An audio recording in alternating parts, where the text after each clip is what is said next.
All right, and here he is, as promised, back for his annual visit in the war zone. It is Angelo. When you're so cool, you don't even need a last name. You're just Angelo at Angelo underscore fantasy on Twitter, and the owner and proprietor of AngeloAnalysis.com. My friend, welcome back to the war zone. How you been? Man, I've been great. It's always fun making my annual visit here, but I'm pumped, man. It's gonna be fun. Now, I was here. I had the good fortune of being here during the inaugural kickoff of your website last year. I remember the beautiful picture of your main man, LaVisca Chenault. Dude, what's going on at the website? What are you promoting right now? I know I just saw today. I got my daily email. I guess I got the most recent email. Why Jamar Chase? Right? But you can explain all the how I get those emails and how these people can potentially get these emails as well. Yeah, no, for sure. Right now with the website, it's kind of a two-pronged now. Before it was just, we're unveiling the Y series every week and hopping into different prospects and what they do well, what they don't do well, and kind of how do they fit in the NFL environment. But now one of the biggest changes to Angelo Analysis is, I presented the Ascension grading system, so AGS. So that's basically just a tier-based grading system made up of film review and data analysis, just essentially just to help mitigate risk while recognizing a prospect's career potential. Are they a gold jacket caliber player, or are they just an above average NFL starter? So just looking at it from that perspective and being a little more holistic. So the grading system is 70% film, 30% analytics. So it has both aspects of what we are looking for when we evaluate players. There's obviously the film community, the analytics community, but I think for me personally, like I use a process that uses both. And that's what AGS is. And, I guess in totality, the system itself uses bonuses for elite metrics and traits. So for example, in this class, like Travis Etienne's accelerative qualities, he's the best accelerator in this class, the position, and one of the best that we've seen since Chris Johnson. So he's going to be scored appropriately because of that. So the bonus for him is 1.5. So it's a out of 5 grading scale for decimal. So he gets a 7.5 out of 5, right? So that will boost his overall score. But because that quality is deemed as, elite at a very, in a game of athletes who are all pretty elite. And so that's really unique in that capacity. And even on the analytics side, freaking like AJ Dillon's BMI, that gets a bonus because analytically that's an outlier in a good way. It's in the 95th or above percentile. How the grades are kind of, I guess, made up. It's 10 factors for film that make up a running back or receiver's overarching skill set. Those are graded and used on like a 5-point scale, like I said. And there's 5 analytic grades that are given to a prospect after declaration into the NFL draft. So those 5 data points are charted and graded. Those are elements like college dominator, BMI. And then the most unique aspect to that, and what I'm really excited to bring to the table, is the year-over-year film grades. So that's really what the Ascension grading system is called the Ascension for, of evaluating guys like Bijan Robinson, Jahmyr Gibbs, Kayshon Boutte, those guys, and seeing the ascension from their freshman year all the way to their declaration to the NFL draft. And so putting a grade on those traits and magnifying them as the NFL does, and then looking at those through a combination of film and analytics. Well, it sounds very high tech, and I love it. And that's why I need you smart people on here to help smarten me up about these players. Now, I do have a question before we get into this, what we call the good questions here. With the analytics being a little bit, I don't want to say skewed, but last weekend, Dallas, my co-host, who was not able to make it tonight, he and I talked about some of the combine metrics, quote unquote, air quotes, combine coming out of Exos. How are you taking that this year? There was a chart posted by Mike Tannenbaum, former GM of the New York Jets, about how the pro day versus actual NFL combine speed could be off by 7/100ths of a mile an hour. How are you using that in your 30% analytics model? It's interesting because I actually don't use any of the speed and acceleration stuff from 40 time. Like I look at it all from play speed and accelerative qualities in terms of how, for a receiver, for example, how they separate on vertical routes, things of that nature. But for me, I work in sport and human performance. We've talked about that a lot before, but it's kind of true because, the pro days are different than the NFL combine in a sense. But a place like Exotes, which is a premier performance facility provider, in North America, they're definitely doing it the right way. So there might still be some error because it's for the NFL Combine. It is hand start electronic finish. I don't know what they use at the Exos Combines. I don't know if they came out and said, but that's kind of how it goes in terms of what we're seeing at Exos. When we're talking about college pro days, we don't really know what they're doing for their pro days in terms of the logistics. How are they doing their timing? So for me personally, I take around a 0.14 to 0.24 deviation. 0.14 is pretty solid. That's from like if you know they're using electronic timing like Exos is doing, but you don't know if it's A, dual beam, or if it's B, are they getting a hand start electronic finish? Are they getting electronic start electronic finish, or what they're doing in that capacity? So that changes some things as well from a metric standpoint. But I usually use 0.14. That guys like Talon Wallace and Rashad Bateman, I wouldn't peg them as 4.3 guys, high 4.3 guys myself. But I mean, if you add on 0.14, they're low 4.5 guys, which sounds a little bit more like their wheelhouse. But that's kind of what I use it for. In terms of the combine itself and pro days, I don't really use a lot of that at all, for being honest. The athleticism these guys display on the field of play is what really matters and counts. But it is interesting to see amongst their peers kind of where they are at percentile wise. If a guy's extremely low, and then let's say he still gets drafted in the first round of the NFL draft, why did they draft him that high if his metrics were so poor in that sense? But it's all, it's really interesting this year because, like you said, there's no combine, right? So everything is going to be virtual at Exos or at Alabama's Pro Day, Auburn's, etc. We're going to really have to see what these prospects are putting out time-wise and take it all with a little bit of a grain of salt. All right, and I, by the way, for those of you watching live on YouTube, this guy who just did a run-in, that is Dallas. He had the girlfriend issues. We've all been there, so no harm, no foul there. But I forgot to mention, totally my fault, poor hosting on my fault. I forgot about your strong background in sports and performance. Can you give us just a quick background of what you do? Not necessarily just from like this rookies, but just in your day-to-day life with sports performance.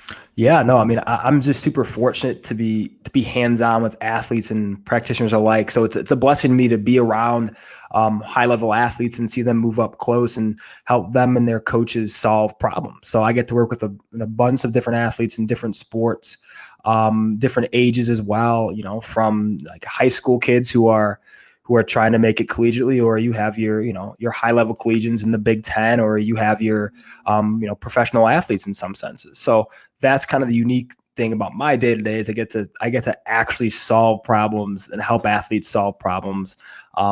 For me, I was an athlete. We talked about that before too. I was a Division I sprinter. So that's what I did. And so my day to day as a collegiate athlete was a little different than a college football player's. But yeah, I did film room and that type of stuff. I sat in my coach's office, watched different segments of my races, and learned from guys who are much faster and much better at coaching and doing all this stuff than I am. But yeah, on a day-to-day basis, I just use a lot of film, take still shots, analyze different aspects of human locomotion. And I'm just a complete nerd with all of this. And it's fun to do with prospects as well. That is awesome. And Dallas, man, what's going on? How are you tonight? Hey, how's it going, guys? Great to be in here. Kind of a long week last week, so I'm catching up a little bit this weekend. Had a birthday party yesterday. Other than that, ready to talk some football. All right, man. Well, this is one that I love because last year I did I'm going to cut up 35 sound clips and put everything together. And in the greatest rookie hits last year, Angelo was telling us about Clyde Edwards-Helaire, and I put him in there with a double shot of Laviska Shenault. But I got to know the guy. Give us the one rookie that you will not be leaving your rookie dynasty drafts without. Oh, and man. Where do you think he'll go in rookie drafts, and how soon will you be willing to pull the trigger on him? Okay, I guess there's two. The one is a kind of obvious one. That's Devonta Smith. And he's also going to kind of come in as the most underrated prospect in this class, in my opinion. I think we're not high enough on his capabilities and what he can do. First player to ever win the Blitnikoff, Maxwell, Walter Camp and Heisman in the same season, and he did so at dominating the SEC at under 170 pounds. So he's an extremely impressive player. And like I said on my profile on the website, he's one of those guys who's just a savant at the position. He knows how to get open. He's great down the field, but enough about Devonta. The one guy that I'm not leaving drafts without, and value-wise, is going to be Tylan Wallace. I think he's extremely underappreciated with how well he did, pre-injury, and then coming back from the injury and still displaying the same level of confidence in his abilities beforehand. He's a guy definitely I think that I'm not going to leave my drafts without, especially because I think he's going to be drafted around 205 in my drafts. And that's probably pretty close to consensus. But I would move up to 201 to take him. I'm really confident if he falls, and guys, I know there's guys in that same tier for me on AGS, like Terrace Marshall, like Rondell Moore, that I like Tylan Wallace a ton, the value that he can be in rookie drafts, especially in Superflex. All right. Well, I have him in a 1 QB, so it looks like I've got to do some reevaluating on my own. I've got him at 14 overall, so that would be in the 204 range. So that's not too bad to 1 QB, not too far off. Mr. Dallas, you got any questions on Tylan Wallace? I know he was one of your guys. You gave like a little round of applause. Yeah, I'm a big Tylan guy too. I'll be honest, the knee does concern me a little bit. I don't know how you feel about. So this is a conversation I've had with one of our guys that listens in quite a bit, Coach Craig Sports. His younger brother had to medically retire due to 3 ACL injuries in the same knee. Tylan has had 2 pretty significant knee injuries in the same leg. And so when you're looking at him, the production's there. Yeah, I completely understand that, like, you can't really take ACLs. They're kind of finicky. You can't really predict them. I get that aspect of it. But from a familial standpoint, some slight heredity research, like fragility of the ligaments in your knees is something to be concerned about. So I don't know how your injury take on him is going into the next level, specifically with the knee. He hasn't looked like he's slowed down specifically this last year, but it's just something in the back of my mind where I'm high on him, but I'm a little bit uneasy compared to some other guys that have a clean bill of health. No, that's a really good point. I mean, honestly, it's one of those things where you just kind of have to look at it how the NFL is going to view him medically. So is he going to be falling in drafts because are the medicals, not going to check out? That's for me what I look at when I evaluate prospects who have injury histories, like Laviska Shenault last year too. And we brought him up last year at similar points. Is he had a litany of injuries, right? None of them seemed like they had a high rate of reoccurrence. And the NFL drafted him, Jaguars drafted him in the early second round. So if Tylan Wallace has early day 2 capital, I'm not as concerned, but let's say he's a guy that slips into, let's say the late 3rd round, let's say, then I'm a little more concerned medically of how he really is in terms of, issues stemming from the ACL injury. But I don't know, man, it's so tough with injuries now because it's hard to, you can't really predict the next one. So we can do the best job we can of saying this guy had an ACL, this guy had an MCL, but they're injured until they're not. So it's tough, but I mean, I'm still optimistic about Tylan Wallace. Excuse me. He came back and had a great, a really good 2020 campaign. And then he had a solid pro day from what I saw. But that's a really good sign if he was unable to participate at the pro day or had, flare-ups during the season where he missed a ton of time or, couldn't participate in the pro day. And had to shut it down, then we're kind of looking at it like, okay, like there's something might be bigger going on here if he needs additional surgeries and whatnot. Well, I love that answer. We'll let the NFL tell us, because if the NFL lets him go into late round 3 or even day 3, round 4 or later, that might tell us more. But we can always have our staff doctor. We can get Dr. Kyle, who's a doctor of physical therapy, on. Maybe he can answer some of those questions. So, Dallas, I'll give you that homework assignment. We'll get Dr. Kyle to come guest spot on this, and you can give us your 5 rookies that you have the most medical concern with. All right, so we're not leaving our draft without Tylan Wallace. Give us the rookie you will not be drafting, and why is he a pass for you? And is it because you think he'll go too high in rookie drafts? Man, I think it is the guy I think is going to go too high, and I think that's Travis Etienne. For me, he's really really risky. If he lands in a bad environment that doesn't have a well block zone, a wide zone scheme, I think he's really going to struggle. I see him right now. A lot of people are taking around 105, 106.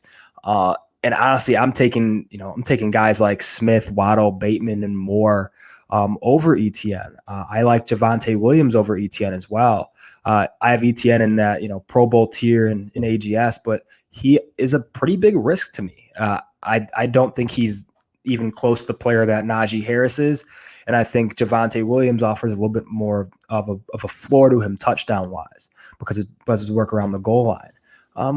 Etienne has a lot to clean up when you look at his game, right? He is an explosive runner, really good during early acceleration, above average top end speed, but all of his qualities are predicated off of his ability to accelerate.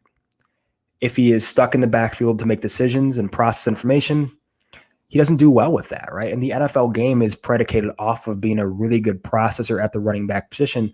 And we've seen running backs come in the NFL as, adequate processors or below adequate and struggle, kind of taking off from their early career. Miles Sanders is one of those, the Philadelphia Eagles, where, when he was at Penn State, that was kind of the knock on him. He had a good rookie year with the Philadelphia Eagles, but now it's kind of like, can he be that bell cow guy, right? Can he be a 15 touch per game player? And that's the same question I have with Etienne. How long is it going to take for him to kind of clean up these type of issues?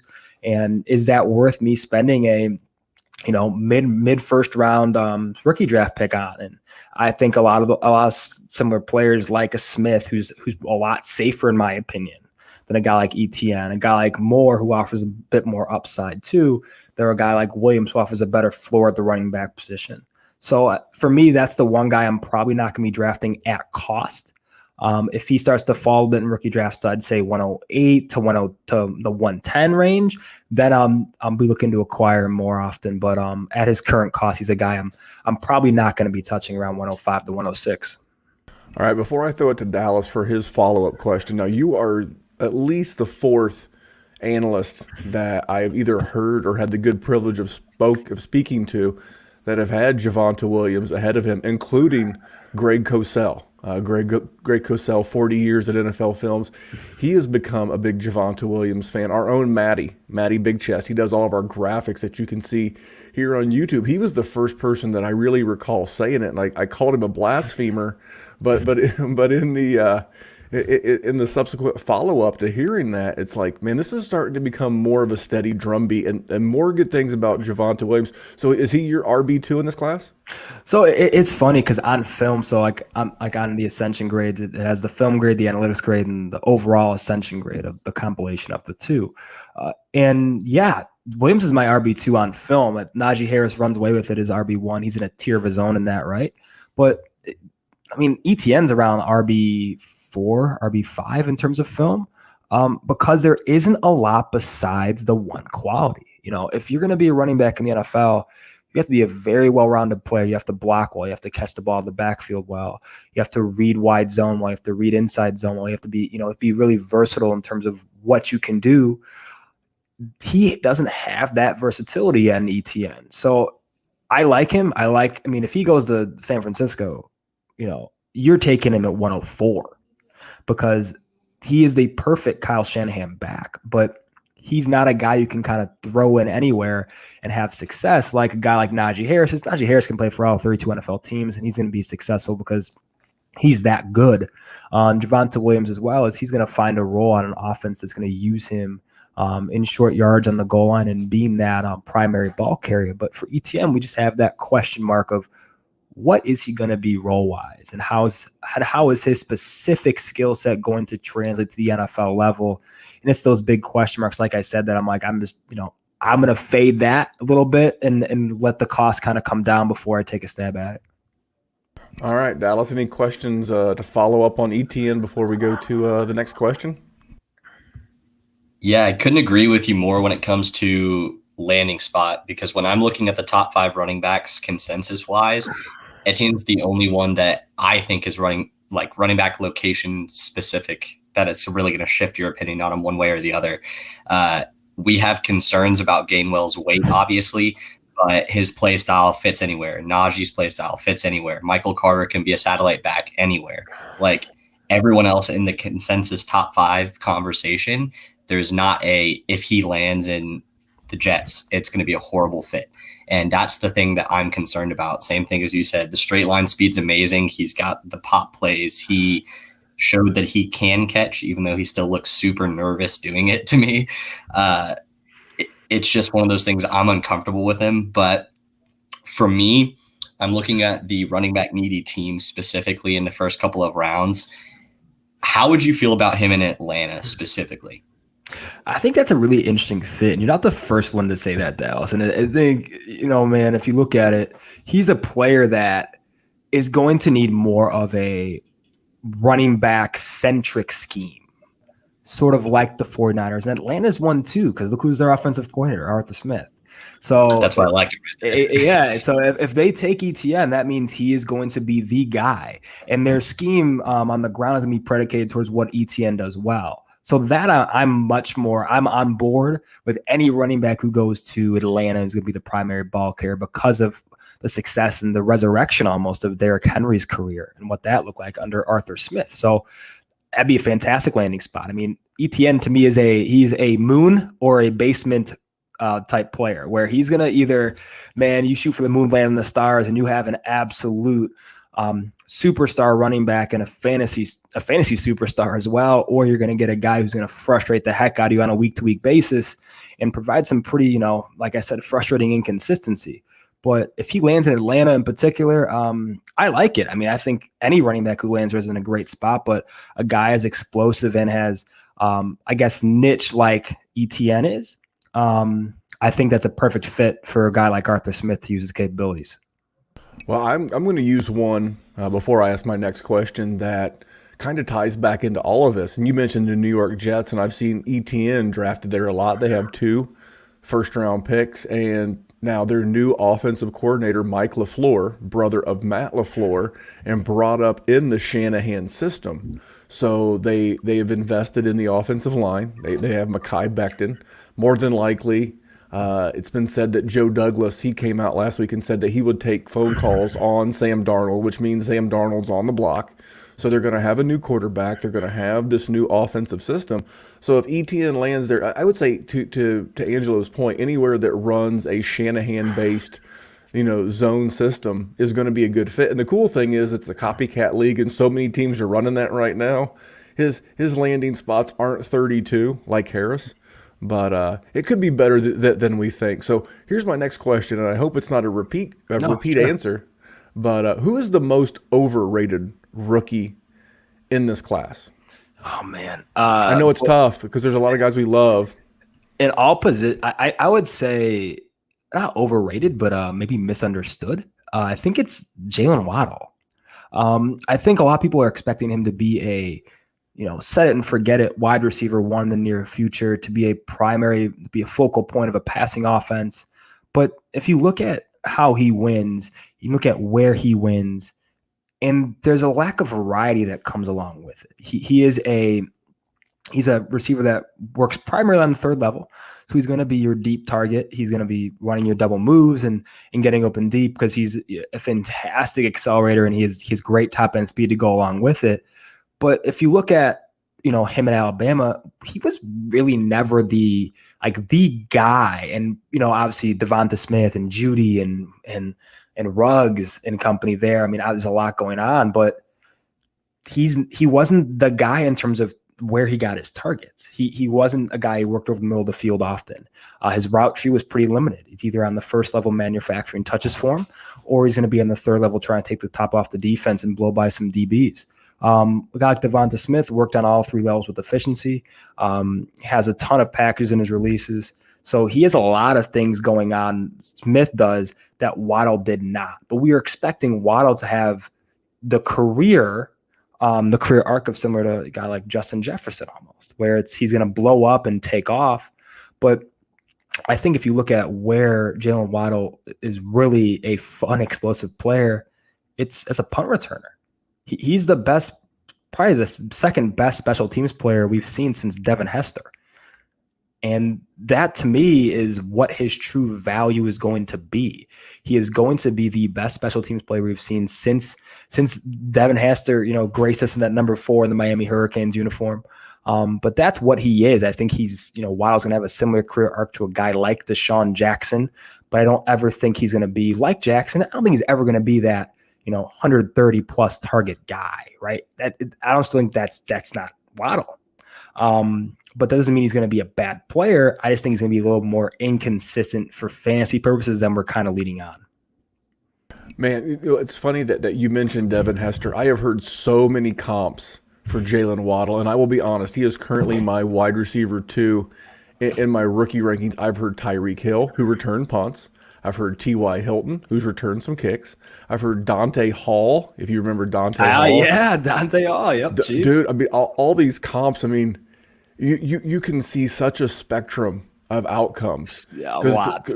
Because a lot of the Bears and the Kansas City Chiefs, they tried to manufacture touches and do things with Hester and Hall in the wide receiver game. It never really fired.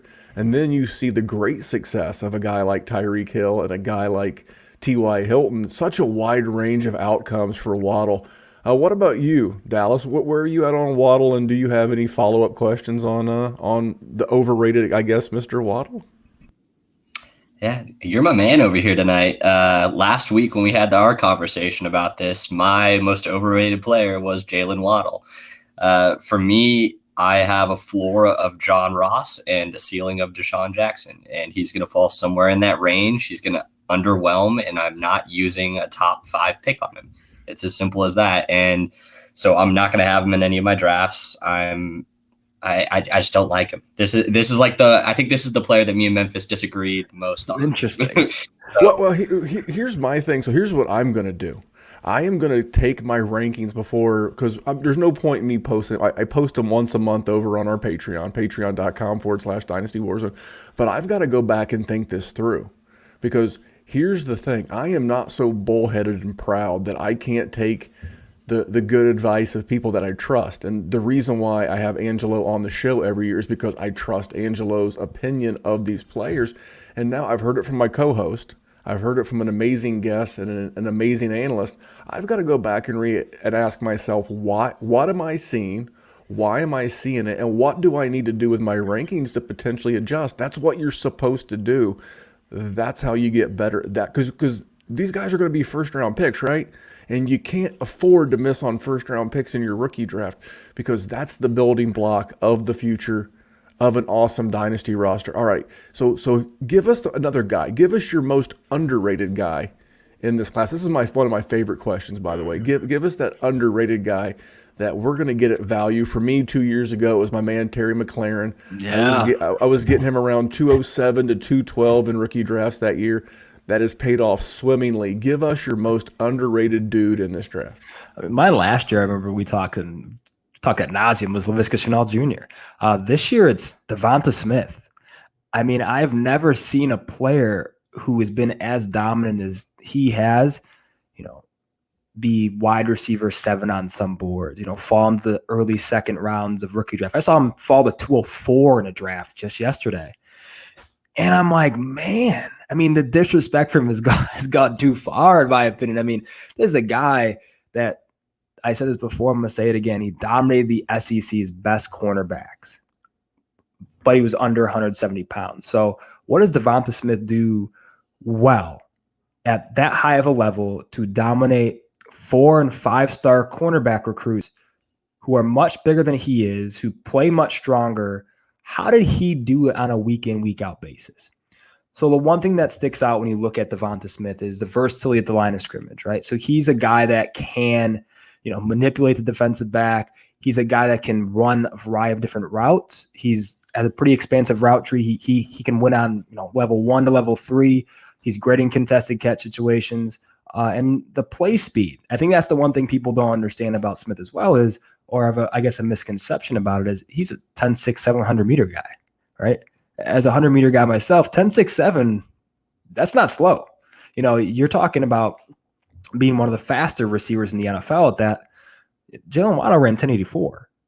So I'm not saying Jalen Waddle is not fashion current Devonta Smith, but we're not looking at that wide of a gap in terms of pure speed, right? But he's just, Smith's the guy that's going to fall because of his size. People are worried about his size. And the one thing I always say when people ask, hey, like, should I worry about Devonta Smith's size? I say, go look at who Alabama hired. I think it was in April of 2020. Who'd they hire as their director of sports science? Dr. Matthew Rhea. Dr. Matthew Rhea is one of the smartest, most influential minds in sports science in North America. And he's one of the most well-renowned throughout the world of being a true scientist of human movement and of the sport of football. Did Dr. Matthew Rhea, who's this world-renowned, respected sports science mind, have Devonta Smith gain weight in order to dominate the SEC's best cornerbacks and win a Heisman Trophy? No.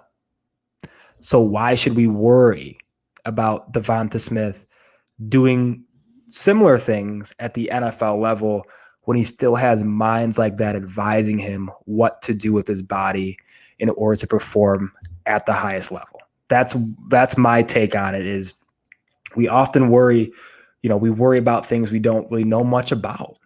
And we see the game being played in a much different way than it was in 2008. Brandon Marshall, actually, he's my favorite receivers of all time. Former Chicago Bear, great. He was they did their HOA combine. I think it was yesterday, and they went earlier on in the week too. It was fantastic to watch. He made a really good comment of, he's like, I don't worry about receivers now being, sub 180 anymore, because the game is being played differently than I played it. Right. When I played it, cornerbacks were really physical. Now you see a lot more zone. You see a lot more off man. You didn't see that when a guy like Marshall played in his heyday. And he's right. I mean, the guys today like Stephon Diggs, you have guys back in the day like Torrey Holt, Marvin Harrison, and then T.Y. Hilton, obviously, in Indianapolis, and when Andrew Luck was tossing him the rock in his heyday. There's a lot of guys who succeed without having, that prototypical alpha size that a guy like Jamar Chase has, Devontae Adams has, DeAndre Hopkins.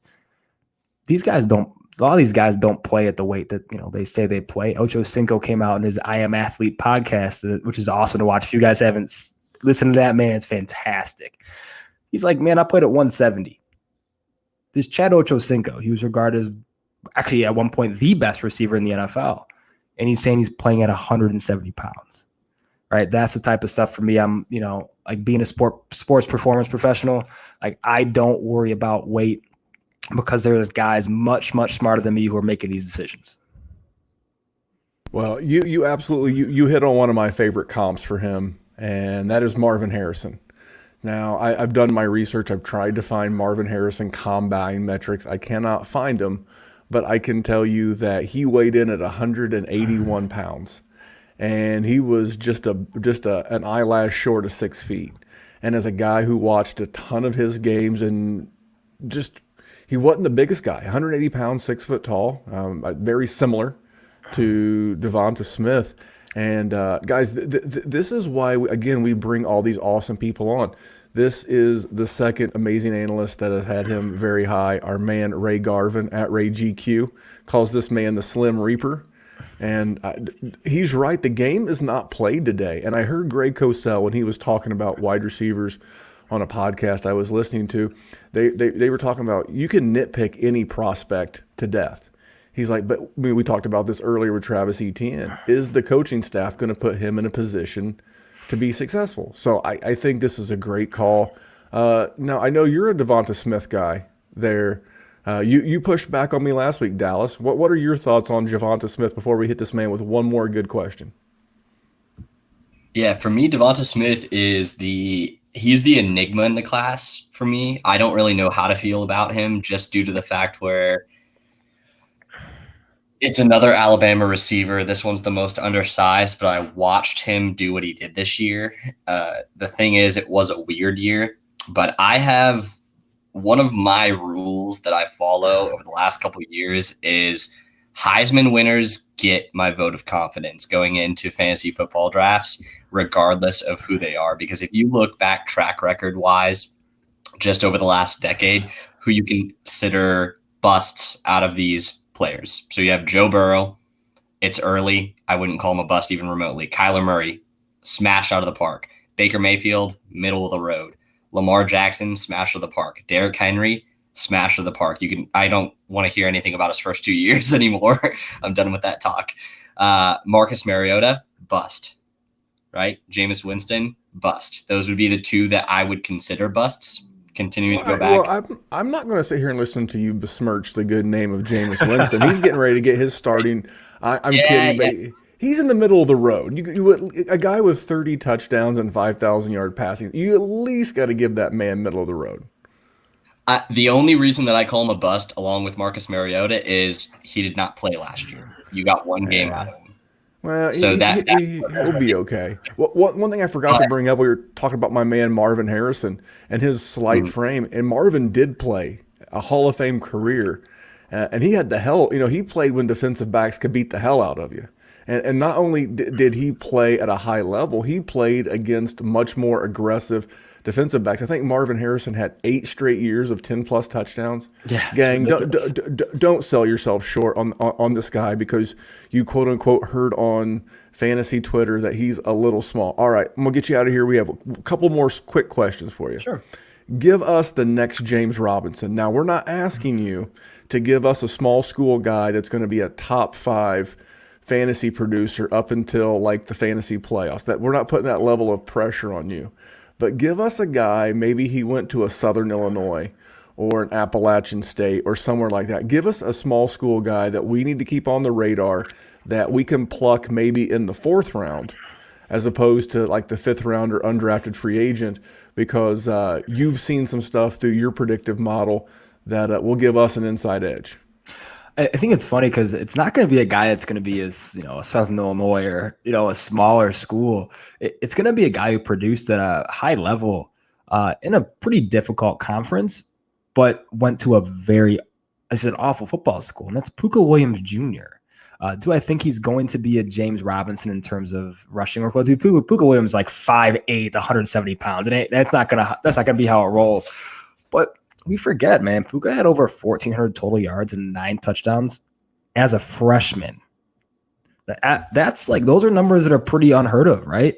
Especially in a bigger conference like where Kansas plays. So, in the Big 12. So for me, it's Puka is gonna be a guy that is a Tariq Cohen hybrid type player. I think he's a better version of what we think Kadarius Toney really is, right?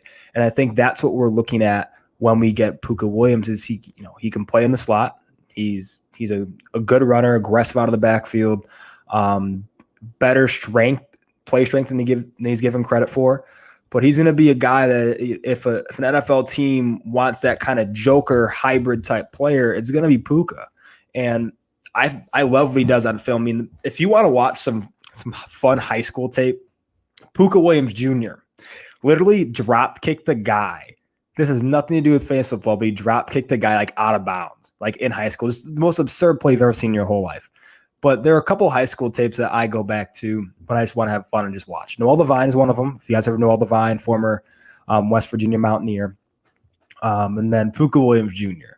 I think Puka Williams will have a better NFL career than Devine had, but he's a player similar to that of Tariq Cohen, where we forget Tariq Cohen was RB9 like 3 years ago because he caught all those passes. He had, it was him and Jordan Howard in the backfield. He had a decent rushing workload. The Bears were an okay scoring offense for once. But if, let's say, Puka goes to a place like the New Orleans Saints and he can be that secondary back to a guy like Kamara, or he goes to, I don't know, man, let's say a place like Detroit and they kind of split a workload, 75-25 with a guy like, DeAndre Swift, but somewhere where he can get, he can get a lot of work out of the backfield and be a playmaker for a team. But he's a guy I've liked since he was a freshman at Kansas. He's a playmaker. He's going to play special teams. He's probably going to return kicks and punts. But he's someone that's kind of that, he's that spark to an NFL offense that he might get drafted on day 3. He might be undrafted, but he's someone I'm kind of gobbling up in the 4th, 5th round of rookie drafts. All right. Well, that's a really good one. When you start laying out those scenarios, I kind of popped in my head, and I know Daryl Henderson, truthers everywhere, will hate me, but I was thinking of like a nice compliment with Cam Akers, I think it'd especially be great. Yeah. in that Shanahan via McVay offense. So that's a good one. All right, Dallas, I'm going to hit him with the last question. But what do you have on Puka? Yeah, really quick with Puka. I have a hard time envisioning him coming out of the backfield at the next level. I really think he's the type of player that needs to make a transition to wide receiver, kind of what we're expecting Fenton out of UCLA to do. You gave me the Cohen comp. I'm a Bears fan. I didn't know if you know this or not, but Nice. yeah. So the thing with Cohen is Cohen's 10 pounds heavier than what Puka is right now, or what Puka most likely will be. So unless Puka puts on some weight, which he's got the frame to do, you're going to be having a light frame wide receiver running routes in the backfield, which, like, yeah, it's cool on gadget plays and stuff like that. But I saw too many years of I'm in KC, so I watch a lot of Kansas City tape as well. I saw too many years of DeAnthony Thomas trying to gadget plays to a guy who is basically Puka's size, identical. And that was Black Mamba. He was the Kobe of the NFL coming out of Oregon, if you remember. He was so athletic. But with guys like that, it doesn't fit with my brain. What I see when I see him on the field, I'm like, he looks like a wide receiver running out of the backfield. And that's something I do not think is going to work at the next level. So yes, I'm all here for the gadget plays, but I would be more comfortable with him transitioning into a short passing game, gadget kind of play. I know he's more athletic than Jamison Crowder, but basically that really short type routes that you're getting from Jamison Crowder from Puka, because he's going to give you that extra burst after the catch. So I need to be on board with Puka. That's a really good point. When you bring up Tariq Cohen, I'm a Bears fan too. I don't know if you knew that. Born and raised in Chicago. But it was similar how the Bears used Tariq Cohen early on in last season, 2020. Remember when he literally played in the slot for the first 3-4 games, but he was absolutely awful. Absolutely awful as a primary slot receiver. Because remember, Anthony Miller was A, hurt, and B, he doesn't remember the playbook. And so we had Tariq Cohen running out of the slot most of the time. Didn't work out very well. So that's kind of the allure of a guy like Puka, is where he can do both. Is he going to be great at either? The answer is probably no. Is he better off shifting to a wide receiver type mold? Probably. I mean, that's going to be where he makes his money if he's going to stick in the NFL. But I think he's a better rusher than Cohen. I don't think Cohen's a good runner at all. 100%. But that could be somewhere where he sticks. But at a 4th, 5th round draft price, I mean, if he lands in a good spot, he might get some run. Let's say if he lands in San Francisco, like the litany of injuries they had at running back last year. We saw JaMychal Hasty get some run. He got hurt too. We saw Wilson get a ton of run. He got hurt.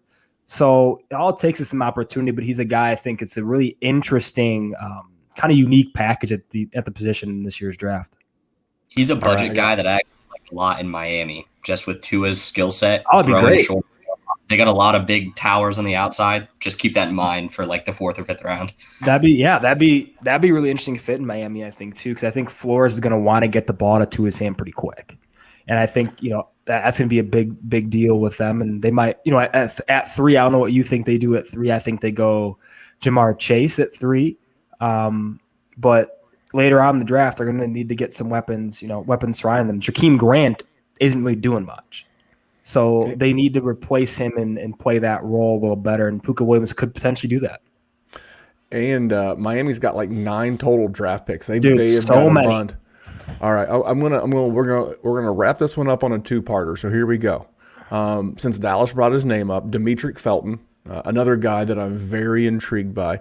Give me the thumbnail version of Demetric Felton, and what is your best advice for Dynasty GMs during rookie season? Man, Demetric Felton, I don't know. He's a really interesting player because he's probably going to play in the slot in the NFL. He looked really good on one-on-ones in the Senior Bowl. Really good. Looked really comfortable. Looked like a more natural fit than at running back. So that's what you're looking for him to play in the slot. And that's what he probably will do.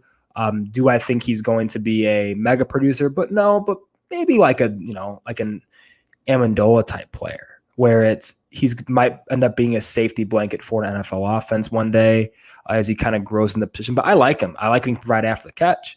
But I think in terms of what we're looking at, kind of like that Adam Humphries, maybe Amendola. You mentioned Jamison Crowder. That's another really good one. That short to intermediate target that could get yards after the catch. But I think that's kind of what we're looking at with him. I think he can provide some upside out of the backfield and on manufactured touches that some of those guys, like I mentioned, Amendola and Humphries and Crowder, don't really provide. So that's a really interesting upside to him. But again, it's going to be where he's going to get drafted. And that's going to be the interesting part. Let's say he goes to Kansas City. Man, wheels are kind of up. They don't really have a primary slot receiver in Kansas City. Tyreek Hill runs out of the slot some. Sammy Watkins isn't that, he's not it anymore. But Demarcus Robinson's not it there either. So that could be an interesting fit for Andy Reid to play around with, another chess piece to go along with the versatility they have on offense. But number one advice I have, gobble up 2023 firsts, because you're going to have guys like Tank Bigsby, Bijan Robinson, Jahmyr Gibbs, Kayshon Boutte. You're going to have guys who are potentially extremely high-level NFL producers, because next year, in my opinion, is a pretty down year at both positions at running back and receiver. I like guys like David Bell, but I don't think he's not going to be a Devonta Smith or Jamar Chase of this class in terms of talent-wise, right? In terms of upside as well. But yeah, I think it's, next year's going to be a down year. Besides, Breece Hall's a good back. I don't think he's anything spectacular, but he's a good back that's probably going to be an early day 2 pick. But there's not going to be guys like Najee Harris, I don't think, in the next class, or have the upside, let's say, a guy like Travis Etienne. There's going to be it's kind of like the 2019 class all over again, when there's good players, but there's not really any great talents at the running back position in particular. Well, what I like that you said there, you talk about the class of 2023, and that will be around the time where Derrick Henry will be going into I think that will be year 8, because this is year 6 next year. Yeah, he'll be going into year 8. Same with Zeke, and that could open up a lot of primary bell cow type back roles, and that would be like a nice transition point. I absolutely love that, because one thing we pride ourselves on a lot here at the DWZ Football Network is trying to give the GMs that listen to our show some actionable advice to make things happen. So if you've got a good, young, solid roster, maybe you have a nice mix of Nick Chubb and DeAndre Swift, and maybe you've got a pick and you can keep your running back room young, maybe you don't be afraid to trade that 2021 second for a 2023 first. And it's kind of like an investment that will pay you back in the future. So I like that quite a bit. Dallas, what questions do you have to follow up before we get this man back on about his evening? Yeah, I've been asking everyone. My 2 guys in this class specifically are Michael Carter and Tamorrion Terry. Who's your favorite out of the 2? And tell me what you like the best about him. I want to get fluffed up tonight. Let's hear it. Oh, man. Okay, Michael Carter is probably, and I said this, I think I replied to someone's Twitter thread a couple of days ago, but Michael Carter has the best cognitive skill set of any back in this class, him and Trey Sermon. And so he's going to fit right into any NFL offense. You mentioned him being a satellite back earlier, and I think that's probably correct. But he's a back like an Austin Eckler who will start there, but can grow into a bigger role because of the intuitive sense they bring to the table, and he's just a dang good football player. That's what he is. He's Ray Rice. Oh, I like that. I think he's a really, really interesting player. I like him a lot. I think he's going to be a value in rookie drafts too. He's probably going to end up being starting off his career as a good secondary rushing option out of the backfield. But Tamorrion Terry, man, dude, he was literally, before the season, I always do my, who has the basically, the keys of the ship, who might ascend up into the atmosphere and be like this absolute superstar. And before the injury to Terry and before the awful coaching staff and all that bad stuff about the Florida State football program, it was Tamorrion Terry. He was a Biletnikoff preseason finalist. But are on that watch list, but I mean, he's at 6'4", 215 pounds. He's reached over 23.4 miles an hour on the field of play. He's extremely raw. And if he lands into a spot like Kansas City, we're going to see him right now. He's in probably the early third round of rookie drafts. He's going to go in the first round of rookie drafts. And I said this before, a guy like Terry, if he gets the vote of confidence from a guy like Andy Reid, and it's obviously there's a 1 in 32 chance this happening, but he has the skill set, and the athletic capabilities to be a high-level NFL producer if he figures it out. And so those are guys I'm taking shots on in the third round. But he's a guy, people are going to go crazy. People go crazy for anyone in Andy Reid's offense, let alone a guy who's 6'4", 215 pounds and has ran faster than Tyreek Hill is on the field of play. That's the type of guy he is, right? He's going to be a guy that fits really well in the vertical passing offense. My two best fits for him are Kansas City and with the LA Chargers as well. I think those two would be great spots for him to kind of grow and showcase his skills. But yeah, he'd be an absolute massive riser if he lands in a vertical passing offense. And Kansas City he'd be going like 112 in some spots. I guarantee you. And it'd be crazy. I don't think I'd take him that high, but he would definitely ascend into the back half of the first round of rookie drafts. That's why we bring this man on. Because specifically, go ahead. Sorry, Memphis. No. There's a little bit of lag in the show feed. You're good, man. You go ahead. I was going to say specifically for KC, the issue that a lot of people always have with pairing specific wide receivers to the Kansas City offense is that they predicate speed more than anything. So ever since Dwayne Bowe left, we have not had a towering wide receiver because we don't believe in them when they don't have speed. Terry is that guy that can be the towering wide receiver we need for those 50-50 jump balls that Mahomes likes to throw to Tyreek, who just has incredible ups, but also feasibly could run in the 4.3s. So when I see Terry, I hope he falls. I hope he falls so that he's a value for KC to take where they took Mecole. Like, even if they take him at the back end of the second, like that's early, but like, you give me him in the third, fourth, or even fifth round, as long as he lands in an offense that is going to use him the correct way. Because I've talked to Memphis about this. His seam route from the interior is one of the dirtiest things I've ever seen someone that big do. It is unblockable. It's peak Vernon Davis is what I always tell people. If you want to see a seam route that's not blockable, it's Tamarian Terry, Vernon Davis.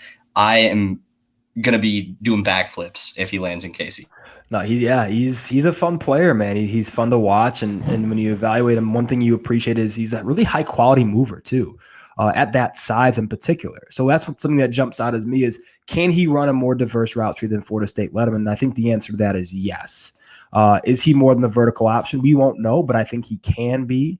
Obviously, the drops are a problem. The concentration drops.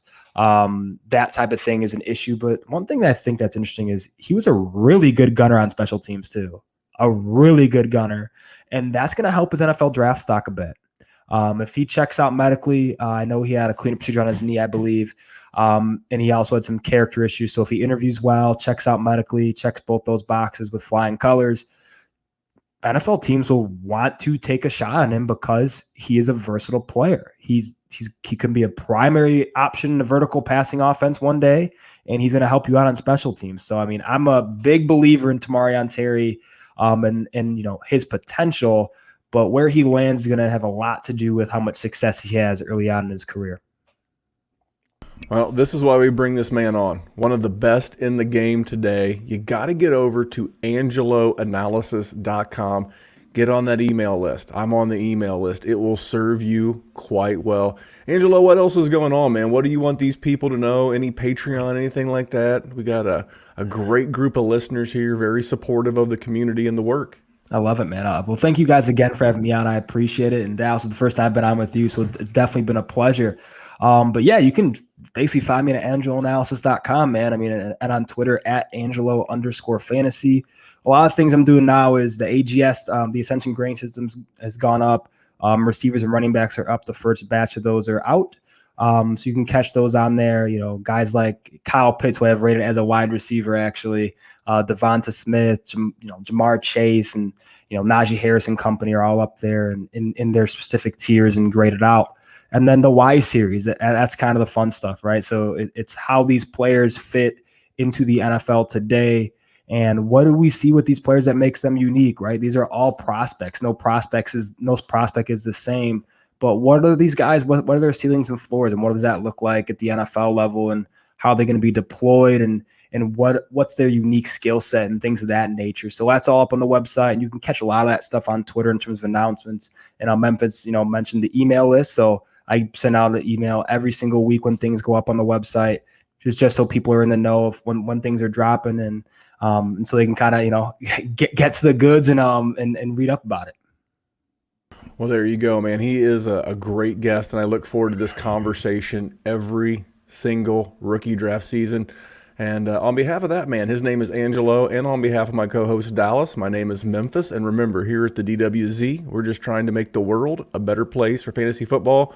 We'll see you back here with more rookie insight next Sunday. Thank you, guys.